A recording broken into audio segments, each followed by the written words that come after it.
merci pour l'invitation. Donc, je suis François Danielou. Jusqu'à l'année dernière, j'étais professeur d'ergonomie à l'Institut Polytechnique de Bordeaux. J'ai travaillé notamment sur les questions de risques psychosociaux.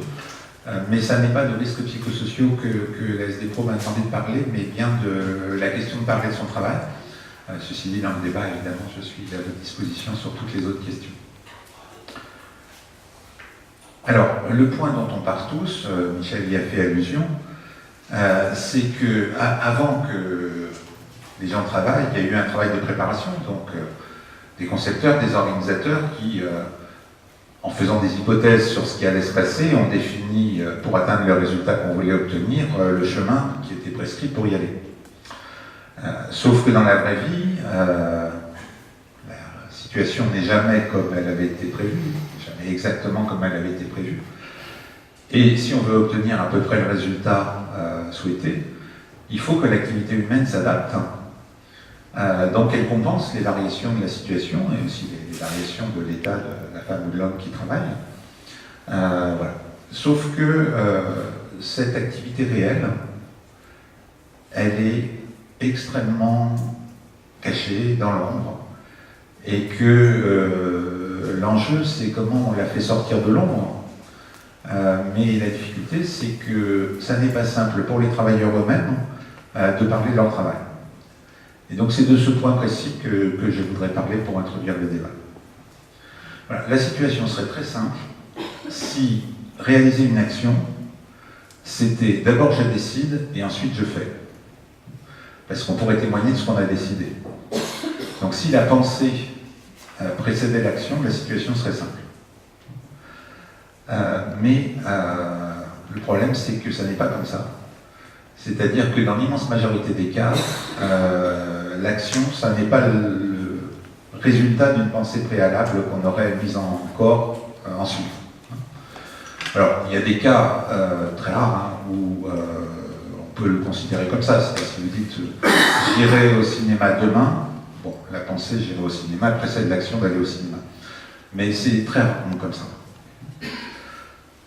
Beaucoup de gens croient, et en particulier les concepteurs, croient qu'on prend des décisions, on prélève des informations avec sa perception, on prend des décisions, puis après on fait les actions qui vont bien. Sauf que vous inquiétez pas de la forme du schéma, c'est vraiment pas grave. Dans la vraie vie, imaginez vous décidez de partir au travail, et donc il y a toute une séquence d'activités qui va se mettre en place. Par exemple, vous allez prendre votre douche. Et vous n'avez pas du tout besoin de prendre des décisions pour prendre votre douche, il y a tout un tas de programmes qui sont mémorisés. Je passe les détails, vous savez mieux que moi. Mais ce qui est important, c'est qu'en même temps que votre cerveau donne à votre main l'ordre d'ouvrir le robinet d'eau chaude, il va lui donner une information sur la perception attendue. Par exemple, la chaleur de l'eau que vous espérez recevoir. Donc en même temps qu'on envoie un ordre à nos muscles, on lui dit ce qui va se passer. On leur dit ce qui va se passer. Et puis évidemment, nos sens prélèvent de l'information sur ce qui se passe effectivement et ça va être comparé. Ce à quoi le cerveau s'attendait va être comparé avec ce qui se passe effectivement. Et si ce qui se passe c'est ce qui était prévu, vous n'êtes pas informé consciemment que les choses se sont passées comme prévu. Parce que vous avez beaucoup d'autres choses à faire dans la vie que de gérer la température de votre douche. Ça n'est que si il n'y a que de l'eau froide, par exemple, que vous allez être alerté et que vous allez repasser un pilotage conscient de la situation pour voir si la chaudière est en panne ou je ne sais pas quoi.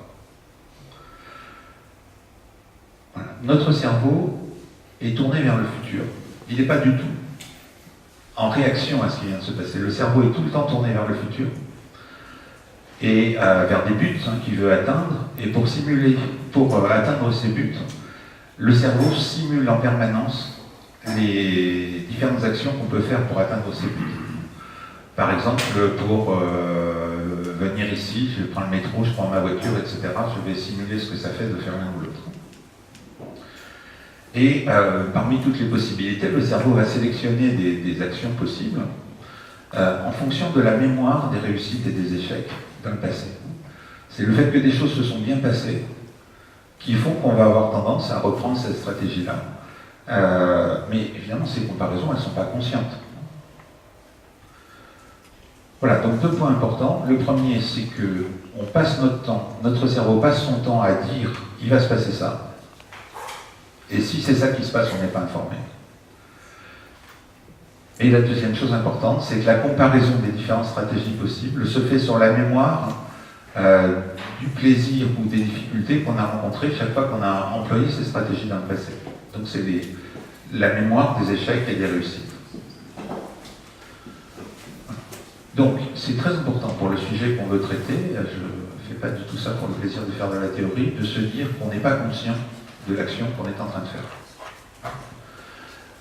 Les actions motrices, hein, imaginez un violoniste par exemple, les actions motrices vont beaucoup plus vite que la conscience.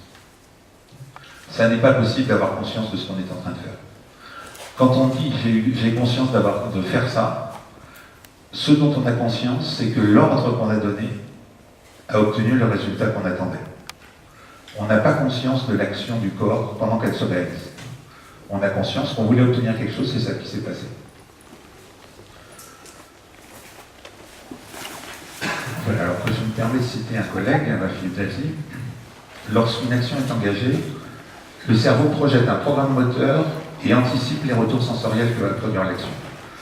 Ensuite, il ne traite que les informations qui diffèrent de ce qui était projeté. Les informations temporelles qui signalent que tout se passe comme attendu sont effacées. Seules sont traitées les informations qui peuvent témoigner d'une résistance du monde et d'une nécessité d'ajustement. Bon, c'est beaucoup plus efficace que de faire autrement.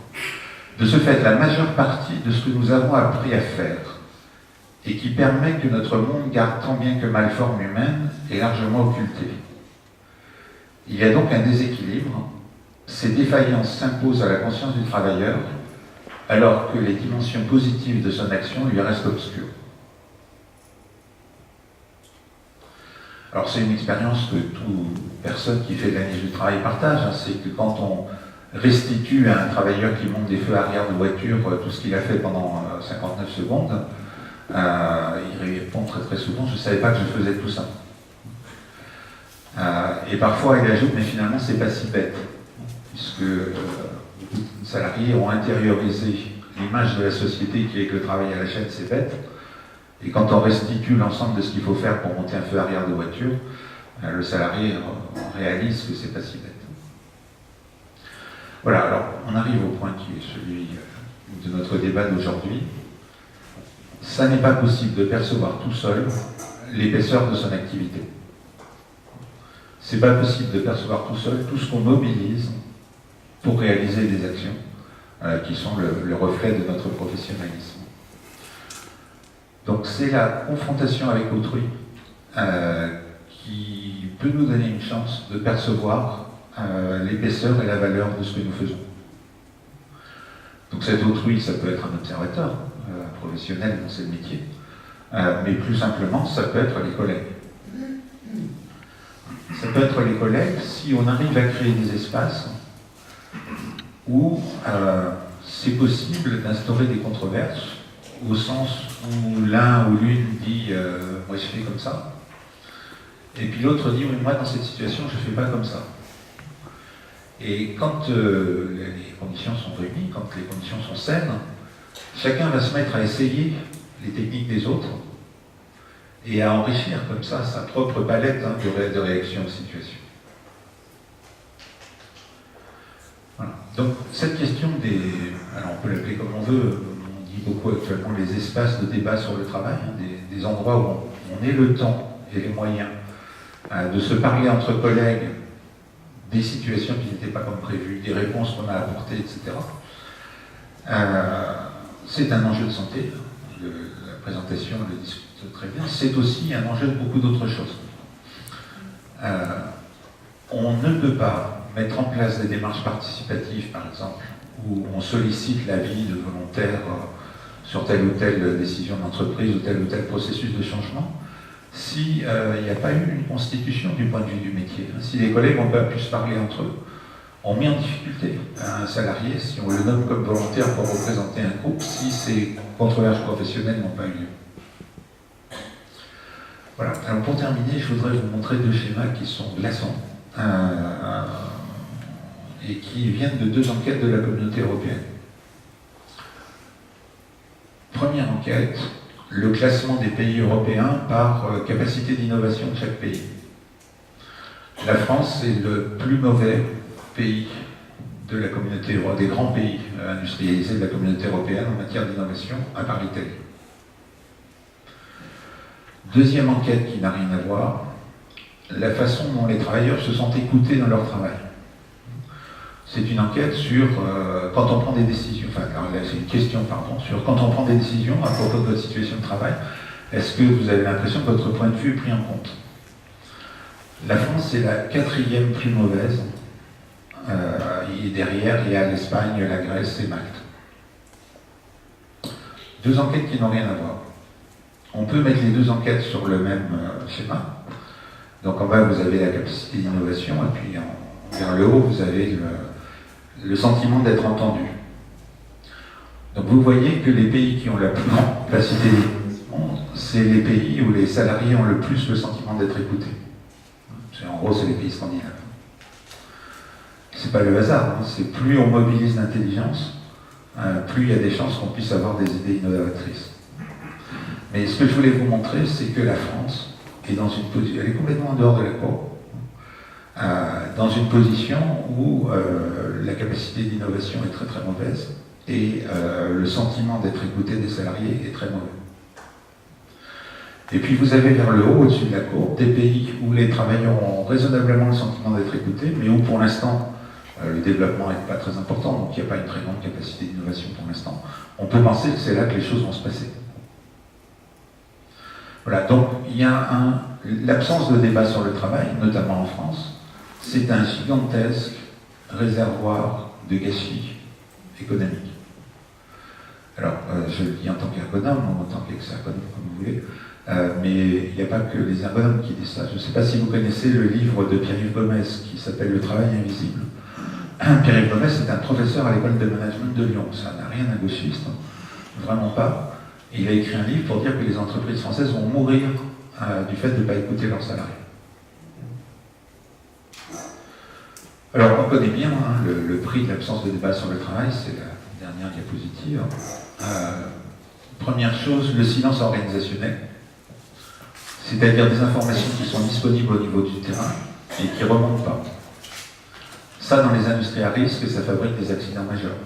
Il y a plein de gens qui savent plein de choses, mais ils n'ont pas les moyens de faire remonter ceux qui savent. Les gaspillages organisationnels, parce que les travailleurs assurent la production contre l'organisation, en travaillant dans l'ombre à compenser les limites de l'organisation, sans que cette contribution soit reconnue. Déficit d'innovation, on l'a dit. Les risques psychosociaux, parce que quand on se bat en permanence contre l'organisation, en général, on ne gagne pas. Et que donc, il y a des travailleurs qui s'épuisent à essayer de faire bien leur travail, dans des circonstances où l'organisation ne le permet pas. Et à la fin, ils croient que c'est eux qui sont mauvais, et c'est le mécanisme par lequel on assiste à des atteintes à la santé. Mais cette situation est aussi une source de difficulté pour l'encadrement, puisque l'encadrement en France est valorisé dans sa fonction de faire descendre ce qui descend de la direction, et très très peu dans sa fonction d'articuler ce qui descend avec ce qui remonte du terrain, avec les retours hein, de la situation des... Et puis enfin, donc, je vous disais à propos des serveurs organisationnels, tout ceci contribue à des risques technologiques ou d'autres natures. Hein. Je dis risques technologiques parce que quand on est dans une industrie à risque et qu'on n'écoute pas les salariés, on a une explosion ou un accident grave rapidement. Quand on est dans une banque et qu'on n'écoute pas les salariés, ou quand on est dans la fonction publique et qu'on n'écoute pas les salariés, il faut des années et des années avant que la réalité se rappelle à l'ordre. Voilà. Donc, l'enjeu, c'est évidemment que la créativité des salariés puisse être utilisée pour organiser autrement et pas être utilisée pour produire contre l'organisation. Donc les enjeux, c'est bien sûr les débats entre les pairs, les débats sur les salariés. Pour que ça marche, il faut que ce soit des débats sur des questions concrètes. Si des professionnels discutent du problème qu'on a eu vendredi sur la machine, ils produisent des choses incroyables. Si on les fait discuter sur un sujet abstrait, quel problème vous avez dans votre travail, ça fabrique de la bouillie pour les chats, je pourrais expliquer ça plus tard. C'est aussi un enjeu pour les représentants du personnel. Je disais tout à l'heure, je suis très marqué par une expérience que j'ai vécue avec la CGT Renault. Je crois que c'est en 2006 ou 2007. Fabien Gache, le secrétaire général de la CGT Renault, est venu nous trouver en disant « Je suis embêté parce que les syndicalistes deviennent méprisants vis-à-vis des salariés ». Je le dis parce qu'il a écrit, sinon je le dirais. Et en fait, c'était la perception que les syndicalistes considéraient les salariés comme des veaux qui ne résistaient pas à l'exploitation. Et bon, c'était bien qu'ils s'en inquiètent, donc on a fait une très très lourde formation de 2 ans pour tout un tas de militants pour les aider à regarder le travail. Et ce faisant, ils ont découvert que les salariés résistaient en permanence par leur façon de travailler. C'est-à-dire que la résistance des salariés était inscrite dans la tentative de faire bien leur travail contre l'organisation qui ne le permettait pas forcément. Ça changeait complètement le regard, parce que ce n'est pas les formes habituelles de la conflictualité, mais le nombre de salariés qu'ils ont vu résister à travers leur activité était très très marqué. Bon, ça a eu beaucoup de conséquences, cette intervention. Et puis enfin, tout ceci, ça appelle aussi des nouvelles responsabilités pour le management, et notamment pour le management de proximité. Parce que quand on permet aux salariés de s'exprimer, ce qui est indispensable si on veut que les entreprises survivent, ça fabrique des patates chaudes pour le management. Le management se retrouve avec tout un tas d'alertes, de revendications, etc. Une partie de ces alertes sont dans son périmètre de décision, donc il ou elle peut les traiter, mais toute une partie le dépasse complètement. Et donc, cette idée de faire s'exprimer les salariés, ça ne marche que si on la généralise. C'est-à-dire qu'il existe aussi des boucles de niveau supérieur qui permettent aux managers de parler de leurs difficultés de manager. Et qu'il puisse y avoir aussi des échanges entre pairs de managers sur les difficultés de leur travail, avec des possibilités de faire avancer des dossiers qui dépassent chacun ou chacune d'entre eux. Voilà.